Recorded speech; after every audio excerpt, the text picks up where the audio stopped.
guys no, mao kini ang resulta sa bagyo nga Tino nga misalanta dinhi sa Southern Leyte. Unang nakita ninyo guys no, ang mga punuan sa saging no, halos tanan nga tumba gyud guys. Mo nang sakit para namo nga pamalandungon nga ingani ang nahitabo namo tungod gumikan kami mga taga-pobreng taga Bukid Vlog. Mo nang gyud ni ang among kanunay nga among ambiton o kalanon no, nga madali-dali namo kami mga pobre nga mga taga bukid. Mo lang among mga tanom nga mga lagot mon no, labi na gayud kini maong kasagingan ug nakita sab na nato guys no, ang among mga kawayanan nga mismo ang mga kawayanan gikusog-kusog yun italon sa kakusog sa hangin sa bagyo nga Tino.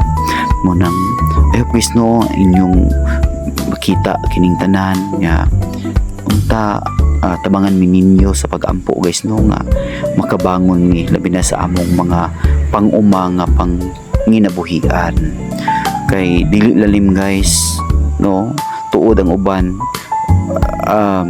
wala sila makaranas o wala sila makaambit kung unsa ang bagyo apan namo. Ang bagyo is usa ka delikado diri sa matag usa ka namo tungod gumikan kay sige nami nakaambit sa maong bagyo. Mo nang tabangin mi ninyo guys sa pag-ampo nga makalingkawas kami sa pagsalanta ni ining bagyo nga Tino.